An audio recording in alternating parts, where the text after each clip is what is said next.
Good morning. Last class में अपन जीवाणु संक्रमण एवं गुलिका निर्माण की क्रियाविधि पढ़ रहे थे। उसमें अपन ने बात कर ली थी कि लेग हीमोग्लोबिन है वो आपके जो गुलिकाएँ होती है जीवित अवस्था में उसको गुलाबी रंग प्रदान करने का कार्य करती है और मृत अवस्था में हल्के पीले रंग की होती है। यहाँ तक बात होगी। अब अपन बात कर रहे थे, लास्ट सेटिंग छोड़ी थी कि सहजीवी नाइट्रोजन स्थिरीकरण में दो प्रकार के प्रोटीन्स जो हैं आपके, दो प्रकार के प्रोटीन का क्या है आपके विशेष महत्व है, वो कौन दो प्रोटीन उनकी बात करेंगे। तो फर्स्ट की बात करते हैं। तो पहली प्रोटीन है लेग हीमोग्लोबिन।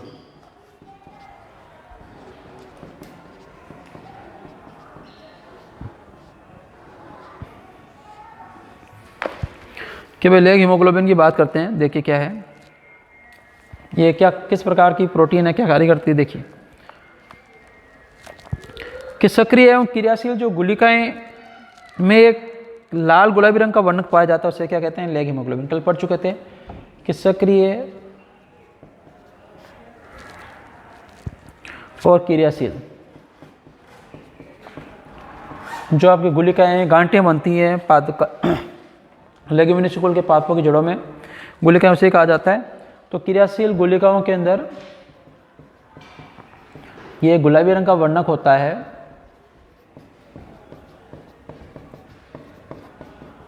जिसे क्या कहा जाता है, लेग हीमोग्लोबिन कहते हैं। तो पहली बात ये हो गई क्या कार्य है। तो ये वर्णक है जो आपकी गुलिकाएं जो गांठें बनती हैं उनको गुलाबी रंग प्रदान करने का कार्य करता है। और ये वर्णक जो है वो नाइट्रोजन स्थिरीकरण, कि भाई नाइट्रोजन का स्थिरीकरण जब होता है तो नाइट्रोजन के समय O2 अवशोषित करने का कार्य करता है। तो इसका मुख्य कार्य क्या है कि जब नाइट्रोजन स्थिरीकरण होता है, ठीक है, नाइट्रोजन स्थिरीकरण मैं बता चुका हूँ, नाइट्रोजन को इसके यौगिकों में तोड़ना, ठीक है। तो नाइट्रोजन स्थिरीकरण जब होता है तो ये क्या करता है, O2 अवशोषित करने का कार्य करता है। कौन, लेग हीमोग्लोबिन। O2 अवशोषित मतलब उसको O2 को अपनी तरफ लेना या O2 को अपने अंदर समाहित करना, O2 अवशोषित करने का कार्य करते हैं। कौन, लेग हीमोग्लोबिन।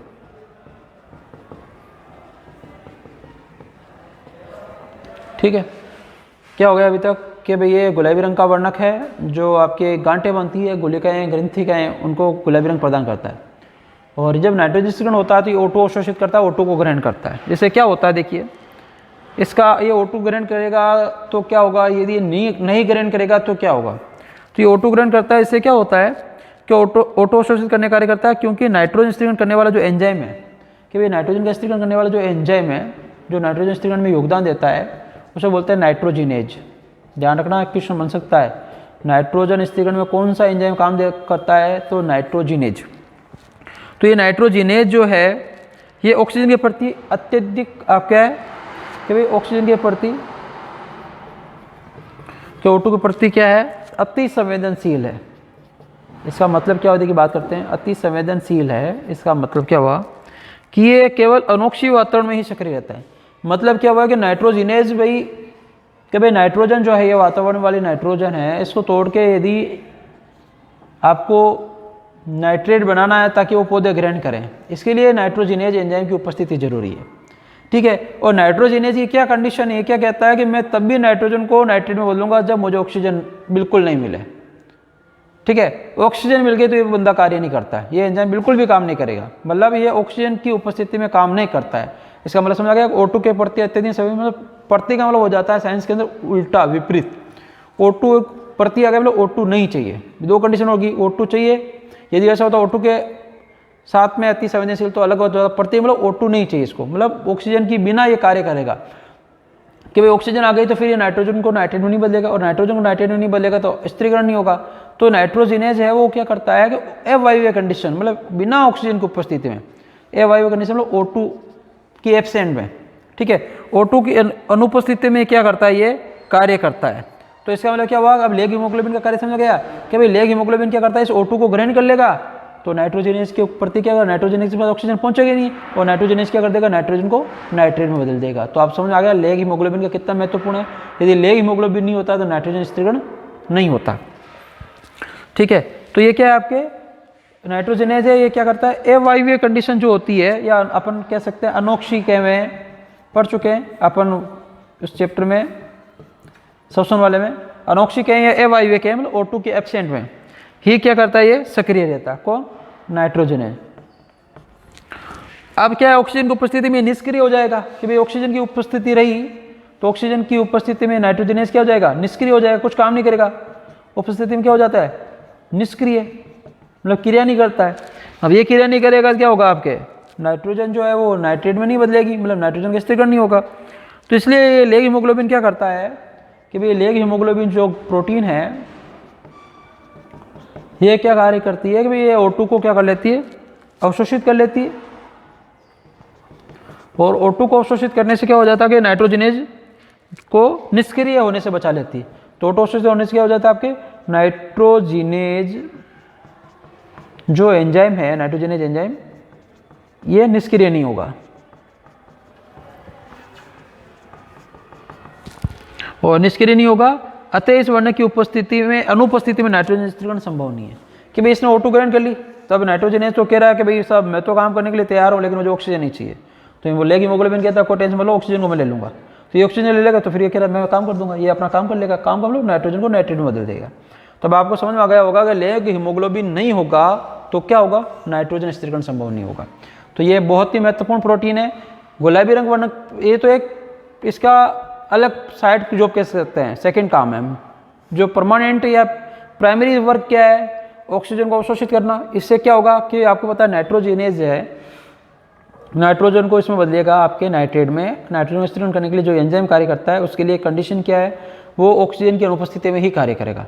ऑक्सीजन रहेगी तो ये काम नहीं करेगा, और ये काम नहीं करेगा तो नाइट्रोजन जो है वो नाइट्रेट में नहीं बदलेगी और स्थिरीकरण नहीं होगा। तो इसलिए इस चीज़ का ध्यान रखें, ये प्रोटीन महत्वपूर्ण है। एग्जाम में क्वेश्चन भी आ सकता है कि यदि मान लीजिए लेग हीमोग्लोबिन प्रोटीन नहीं होती तो क्या होता है, तो आप समझे लेग हीमोग्लोबिन प्रोटीन नहीं होगी तो क्या होगा, नाइट्रोजन स्थिरीकरण नहीं होगा। जब भी ऐसे क्वेश्चन पूछा जाए ये नहीं होता तो क्या होता है, या इसमें से ये हटा दें क्या होता है, तो आप उसमें कुछ सोचने की जरूरत नहीं है, या सोचिए वो कार्य क्या करता है, वो जो कार्य करता है वो बाधित हो जाएगा और क्या है। अभी मान लीजिए ऐसे क्वेश्चन आ जाए कि भाई आपके नाइट्रोजन स्थिरीकरण में यदि मान लीजिए लेग हीमोग्लोबिन प्रोटीन नहीं हो तो क्या होगा, तब लेग हीमोग्लोबिन प्रोटीन क्या करती है, O2 को अवशोषित करती है, और O2 को अवशोषित करती है क्या फायदा होता है, आपके नाइट्रोजनेज कार्य करता है। अब नहीं होगी तो क्या होगा, O2 को आपके अवशोषण नहीं होगा, नाइट्रोजनेज कार्य नहीं करेगा, और नाइट्रोजनेज कार्य नहीं करेगा क्या होगा, नाइट्रोजन स्थिरीकरण नहीं होगा। बस छोटी सी बात है। दूसरी प्रोटीन है नोडुलिन प्रोटीन। देखिए दूसरी प्रोटीन की बात करते हैं, नोडुलिन प्रोटीन। नोडुलिन प्रोटीन क्या, देखिए कि इस प्रोटीन के कई प्रारूप हो सकते हैं, मतलब कई रूप हो सकते हैं। ये गुलिका की जो आपकी गांठें बनती है, गुलिका की संरचना व नाइट्रोजन तथा कार्बोहाइड्रेट को पाचन से संबंधित है। किसका कार्य क्या है कि जो गुलिका या जो गांठें बनती है उसकी संरचना, गुलिका की संरचना, और आपके ये कि गुलिका की संरचना व नाइट्रोजन व कार्बोहाइड्रेट, कार्बोहाइड्रेट मतलब ग्लूकोज जो होते हैं उसे बोलते हैं, कार्बोहाइड्रेट के उपापचय मतलब इसको पाचन से संबंधित है। देखिए किस प्रकार से पाचन करते हैं उसकी बात करते हैं कि भाई सहजीवन द्वारा, अब पढ़ चुके हैं सहजीवन में, बहुत बार बता चुका हूँ आपको सहजीवन क्या होता है। तो सहजीवन द्वारा नाइट्रोजन स्थिरीकरण दो सहजीवियों के सजीन में स्थित जीनों के परस्पर सहयोग व अभिव्यक्ति का परिणाम है। कि भाई जो सहजीवी संबंध होता है जिसमें दो अलग अलग जीवों के बीच में संबंध बनता है, जिससे दोनों का फायदा होता है, तो सहजीवी संबंध जो है इसमें क्या है कि जो आपके सहजीवी संबंध किसमें, नाइट्रोजन स्थिरीकरण से संबंधित अभी यहाँ बात करें तो ये नाइट्रोजन स्थिरीकरण जो सहजीवी संबंध है इसमें क्या होता है कि जो दो सहजीवी है जिनके बीच में संबंध बनता है, जैसे मान लीजिए राइजोबियम जीवाणु है और या आपके जो दाल कुल की पादप हैं, कोई दाल ले लीजिए, मटर ले लीजिए, चना ले लीजिए, कोई भी दाल है, तो इनके अंदर जो आपके जीनोम पाए जाते हैं, इनके जो जीनोम होते हैं, जीनोम मतलब आपके मान लीजिए जो गुणसूत्र का एक समुच्चय होता है, जैसे मनुष्य में 2n बराबर 46 है, n बराबर 23 है, तो अपने पूरे मनुष्य शरीर में जीनोम, तो जीनोम मतलब क्या होगा, जो अगुणित गुणसूत्रों का जो समुच्चय होता है उसे क्या कहा जाता है, जीनोम कहा जाता है। ठीक है, तो ये जो जीनोम जो होता है, तो इन दो सहजीवों के अंदर जो जीनोम पाया जाता है, इन जीनोमों के परस्पर सहयोग व अभिव्यक्ति की वजह से, ये किस प्रकार से सहयोग करते हैं, किस प्रकार से रिप्रेजेंटेशन करते हैं, उसके आधार पर ये क्या करते हैं, नाइट्रोजन स्थिरीकरण करने में योगदान देते हैं। तो नाइट्रोजन यौगिकरण में, या अपन देखो नाइट्रोजन यौगिकरण के स्थिरीकरण के सब एक ही बात है। यौगिकरण मतलब उसके यौगिकों में तोड़ना, स्थिरीकरण मतलब इसको स्थिरीकरण मतलब इनको यौगिकों में तोड़ना, इनके भागों में तोड़ना। तो नाइट्रोजन स्थिरीकरण में परपोषी में, नाइट्रोजन स्थिरीकरण में परपोषी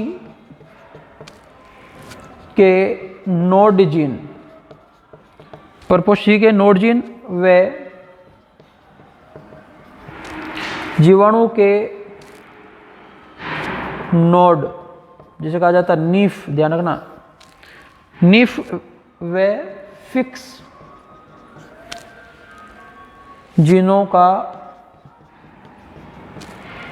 विशेष योगदान है।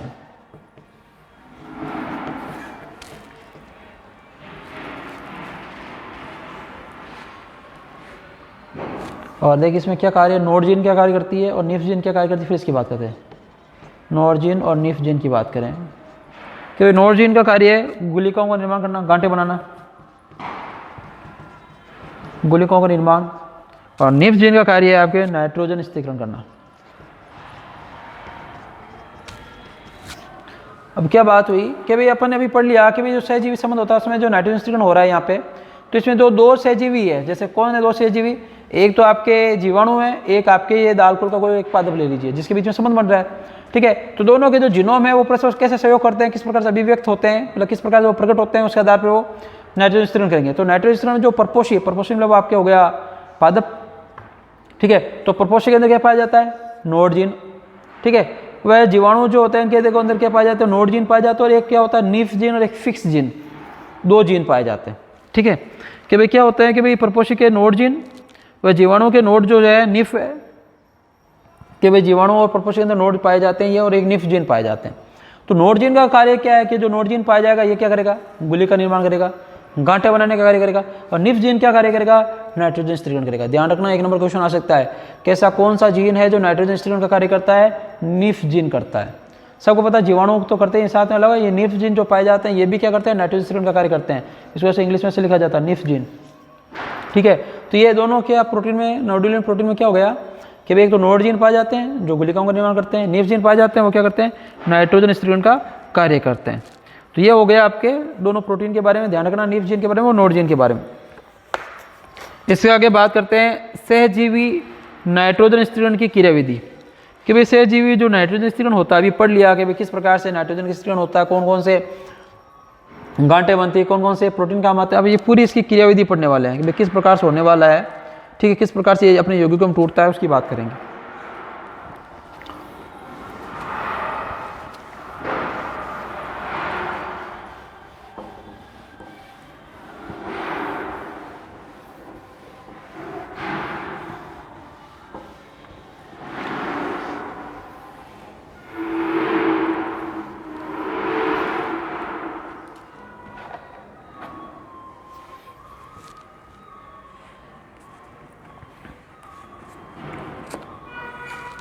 तो हेडिंग है सहजीवी नाइट्रोजन स्थिरीकरण की क्रियाविधि।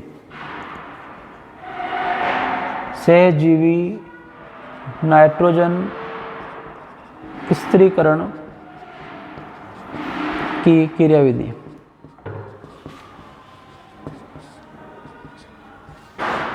कि सहजीवी जो होते हैं, सहजीवी जो प्रक्रिया है, सहजीवन अपन पढ़ लिया, नाइट्रोजन स्थिरीकरण कैसे करते हैं इसकी क्रियाविधि की बात करते हैं। देखिए कि सहजीवी नाइट्रोजन स्थिरीकरण जो है वो मूल गुलिकाओं में संपन्न होता है, ठीक है। सहजीवी नाइट्रोजन स्थिरीकरण क्या होता है, मूल गुलिका मतलब जड़ के अंदर जो गांठें बनती है उसमें संपन्न होती है क्रिया, मूल गुलिकाओं में संपन्न होती है क्या, सहजीवन की जो सहजीवी नाइट्रोजन स्थिरीकरण की प्रक्रिया है। और इस स्थिरीकरण हेतु आवश्यक जो एंजाइम है वो कौन सा है, नाइट्रोजिनेज पढ़ चुके अभी कि कौन सा एंजाइम मुख्य योगदान जरूरी है, तो नाइट्रोजिनेज एंजाइम और आपके लेग हीमोग्लोबिन वर्णक या प्रोटीन भी कह सकते हैं, लेग हीमोग्लोबिन, ठीक है। ये वर्णक दोनों क्या है आपके जरूरी है, क्योंकि नाइट्रोजिनेज एंजाइम के संश्लेषण का नियंत्रण राइजोबियम जीवाणु के नीफ जीन द्वारा होता है। और भाई आपके नाइट्रोजिनेज एंजाइम जो है, नाइट्रोजिनेज एंजाइम का जो निर्माण है या अपन कह सकते हैं संश्लेषण कौन करता है, कि जीवाणु में पाई जाने वाली निफ जीन करती है। अभी पढ़ा ना, पादप जो है उनके अंदर क्या पाया जाता है, नोड प्रोटीन पाई जाती है जो क्या बनाती है, गुलिका बनाती है। और जीवाणु के अंदर क्या पाया जाता है, फिक्स जीन या निफ जीन, ज़्यादातर पॉपुलर वर्ड क्या है, निफ जीन है। तो जीवाणु में पाया जाता है। तो निफ्स-जीन कार्य क्या करती है? नाइट्रोजन स्थिरीकरण करती है। तो अभी अपने पढ़ा कि नाइट्रोजिनेज एंजाइम है वो नाइट्रोजन स्थिरीकरण में योगदान देता है। नाइट्रोजन स्थिरीकरण मतलब नाइट्रोजन को उसके यौगिकों में तोड़ना। तो नाइट्रोजिनेज एंजाइम का संश्लेषण या निर्माण कौन करती है? आपके निफ्स जीन के द्वारा होता है। तो नाइट्रोजिनेज एंजाइम का संश्लेषण मतलब निर्माण, ठीक है। संश्लेषण का जो नियंत्रण है भाई, कितना नाइट्रोजिनेज बनाना है, संश्लेषण का जो नियंत्रण किसके द्वारा किया जाता है? आपके राइजोबियम जीवाणु की निफ्स जीन द्वारा। राइजोबियम जीवाणु की निफ्स जीन द्वारा कि भाई निफ्स जीन जो है वो ये निर्धारित करती है कि नाइट्रोजनेज एंजाइम कितना बनना है, ठीक है, उसका कंट्रोल करती है। और नाइट्रोजनेज एंजाइम जो है कि भाई नाइट्रोजनेज क्या है? नाइट्रोजनेज एंजाइम, ठीक है, ये प्रोटीन कि भाई नाइट्रोजनेज एंजाइम जो प्रोटीन आपके मोलिबेडनम, एमओ लिख देता हूँ साथ में शॉर्ट में, वह आयरन Fe तत्वों का बना होता है। क्वेश्चन पूछा जा सकता है नाइट्रोजनेज एंजाइम किसका बना होता है? प्रोटीन, मोलिबेडनम और आयरन तत्वों का बना होता है। और नाइट्रोजनेज का संश्लेषण कौन करता है? निफ्स जीन। कंट्रोल कौन करता है? निफ्स जीन, ठीक है। और नाइट्रोजनेज एंजाइम क्या है कि स्वतंत्र नाइट्रोजन को निम्न रासायनिक अभिक्रिया द्वारा क्या करता है? अमोनिया में बदलता है। अभी नाइट्रोजनेज क्या कार्य करता है कि जो आपके स्वतंत्र नाइट्रोजन है कि वायुमंडल वाली जो नाइट्रोजन है, ठीक है, इसको बहुत सी क्रियाओं के द्वारा किस में बदलेगा? अमोनिया में बदलेगा, ठीक है। और इसके लिए क्या होती है? एटीपी के रूप में ऊर्जा की आवश्यकता होती है कि भाई ये नाइट्रोजन है, ये टूट के अमोनिया में बदले, इसके लिए किसकी आवश्यकता है? अपन को एटीपी की, ऊर्जा की आवश्यकता है, ठीक है। अब देखिए अभिक्रिया पढ़ते हैं किस प्रकार से ये अमोनिया में बदलता है उसकी। देखिए कि जैसे नाइट्रोजन है N2, ठीक है, और इसमें 8 हाइड्रोजन प्लस 8 इलेक्ट्रॉन, और कितनी एटीपी की आवश्यकता पड़ती है? 16 एटीपी की आवश्यकता पड़ती है, जिसे, और एंजाइम कौन सा? नाइट्रोजिनेज। और नाइट्रोजिनेज एंजाइम की उपस्थिति में क्या होगा? आपके अमोनिया का फॉर्मेशन होगा। अमोनिया के 2 अणु बनाएंगे, ठीक है, और साथ में हाइड्रोजन गैस और 16 एडीपी। एडीपी मतलब एटीपी टूटती है ऊर्जा के रूप में तब, और 16 इनऑर्गेनिक फास्फेट। भाई आपको पता है एटीपी का फॉर्मेशन कैसे होता है कि एटीपी है वो किससे मिलकर बनी होती है? एडीपी, और जब टूटती है तो एडीपी और एक इनऑर्गेनिक फास्फेट। भाई इसका मतलब एडिनोसिन ट्राइफॉस्फेट, ये एडिशन डाइफॉस्फेट एक ही हो गया। तो ये मिलकर ऐसे लिख सकते हैं अभी के इस प्रकार है कि ये टूटेगी तब तो इस प्रकार से, जुड़ेगी तो इस प्रकार से। तो इसमें क्या होता है? आपके हाइड्रोजन गैस बाहर निकलती है, साथ में क्या होता है? आपके अमोनिया, नाइट्रोजन जो है वो नाइट्रोजनेज की उपस्थिति में किस में बदलता है? अमोनिया के अंदर बदलता है। और इस प्रकार से निर्मित जो अमोनिया का उपयोग है वो अमीनो अम्लों के निर्माण में किया जाता है कि भाई अमोनिया जो बनी इसके द्वारा क्या बनाया जाता है? अमीनो अम्लों का निर्माण किया जाता है। और इस प्रक्रिया में सर्वप्रथम जो अमोनिया है वे क्या होती है? अल्फा कीटोगुल्टेरिक अम्ल से क्रिया करके गुल्टेमिक अम्ल का निर्माण करती है। कि भाई क्या पढ़ रहे हैं अपन कि अमोनिया का उपयोग किस में होगा? कि जो अमोनिया बनी है क्या करेगी? अमीनो अम्लों का फॉर्मेशन करेगी। क्या बनाएगी? अमीनो अम्ल बनाएगी, ठीक है। और अमीनो अम्ल जो बनाएगी तो सबसे पहले जो अमीनो अम्ल है इसमें क्या होता है कि इस प्रकार में सर्वप्रथम जो है अमोनिया क्या करती है कि सर्वप्रथम जो अमोनिया क्या बनाएगी? अल्फा कीटोगुल्टेरिक। अल्फा कीटोगुल्टेरिक पढ़ चुके हैं, ये काम आया था आपके क्रेब्स चक्कर के अंदर बना था 5 कार्बन वाला, ठीक है। अल्फा कीटोगुल्टेरिक अम्ल जो है से क्रिया करके क्या बनाएगी? सबसे पहले क्या बनाएगी? आपके गुल्टेमिक अम्ल का निर्माण करती है। तो सबसे पहले अमोनिया जो है क्या करती है?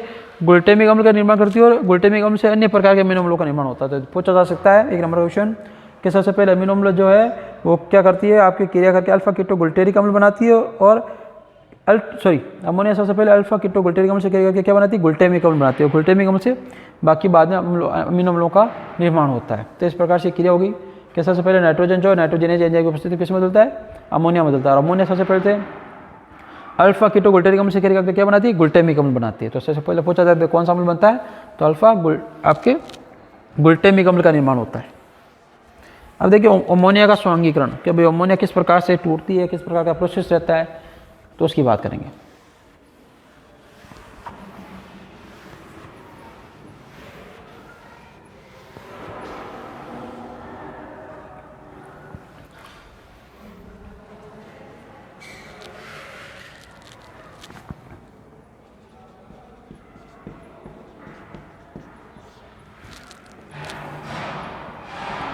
अमोनिया का स्वांगीकरण।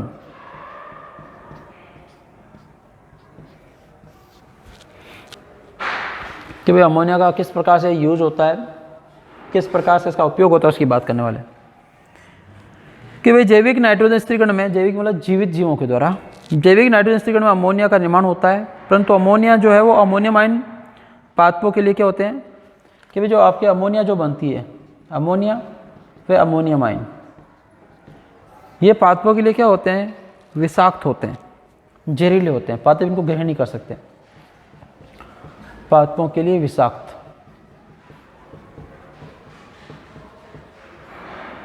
क्योंकि पादपों के लिए क्या होते हैं, जहरीले होते हैं, घातक होते हैं। ठीक है, तो विषाक्त होते हैं, तो इसलिए इनको क्या कहते हैं, कार्बनिक अम्लों से जोड़कर अमीनो अम्लों में बदला जाता है। तो ये किससे क्रिया करते हैं कि भाई कार्बनिक अम्ल जो होते हैं उनसे क्रिया करके, कार्बनिक अम्लों से जुड़कर क्या बनाते हैं, आपके अमीनो अम्लों में परिवर्तित हो जाते हैं। और अमीनो अम्ल जो है, ठीक है, तो अमीनो अम्लों में परिवर्तित हो जाते हैं। और ये क्रिया जो है दो विधियों द्वारा संपन्न होती है कि भाई अमोनिया से जो आपके अमीनो अम्ल बनते हैं, ठीक है, तो ये दो विधियों के द्वारा, ठीक है, कि दो विधियों के द्वारा क्या होता है, प्रोसेस होता है कि किस प्रकार से अमोनिया को अमोनिया अमीनो अम्ल में बदला जाता है। क्यों बदला, देखो अमोनिया का स्वांगीकरण अम्ल हो गया, अमोनिया का टूटकर कुछ नए उत्पाद में बदलना, ये ऐसे कह सकते हैं।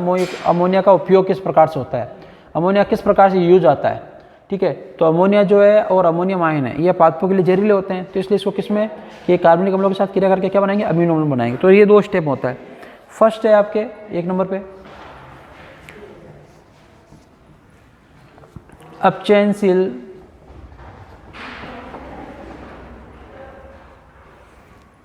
अमीनीकरण। क्या भाई अपचयनशील अमीनीकरण क्या, देखिए कि इस प्रक्रिया में जो अमोनिया है वो अल्फा कीटो गुल्टेरिक अम्ल के साथ क्रिया करके क्या बनाएगा, ग्लूटामिक अम्ल बनाएगा। अभी पढ़ा ही था कैसे कि भाई आपके ये अमोनियम आयन हो गया NH4+, ये किससे क्रिया करेगा, अल्फा कीटो गुल्टेरिक अम्ल, भी पढ़ा ही था अपने, इससे क्रिया करेगा। ठीक है, साथ में क्या होगी, ऊर्जा की आवश्यकता होती है, तो ये ऊर्जा जो है NADPH2 जो है इसके रूप में टूट काम आएगी। कौन सा एंजाइम कार्य करेगा, तो एंजाइम जो है आपके वही सेम जैसा नाम ऐसा अल्फा कीटो डिहाइड्रोजिनेज, ये अपन कह सकते हैं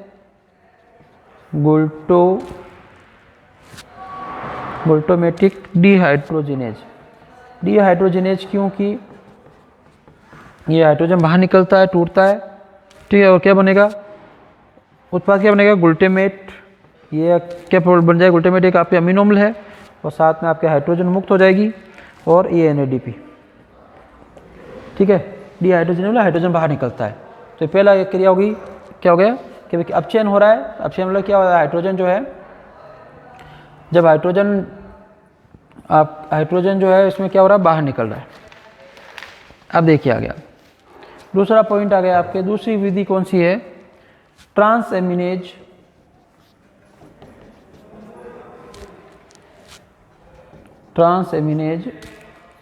अभिक्रिया। ट्रांसएमिनेज अभिक्रिया में क्या होगा आपके कि इसमें क्या होगा कि इस प्रक्रिया में एक अमीनो अम्ल के अमीनो समूह का स्थानांतरण एक कीटो अम्ल को हो जाता है, जिसके परिणामस्वरूप नए अमीनो अम्ल का निर्माण हो जाता है। कि जैसे अमीनो अम्ल बनाए, ये R1 मतलब आपके एल्किल समूह, और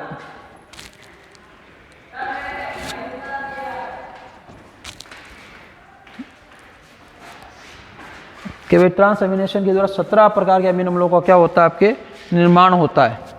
इसमें क्या थोड़ा रीअरेंजमेंट होता है, किस प्रकार से,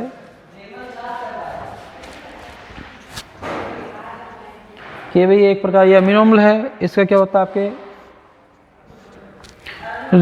आपके रीजनरेशन होता है, आपके स्थानांतरण होता है, जिससे क्या हो जाता है आपके R1CO और ये कार्बोक्सिलिक अम्ल इधर, और इस साइड में क्या हो जाएगा आपके R2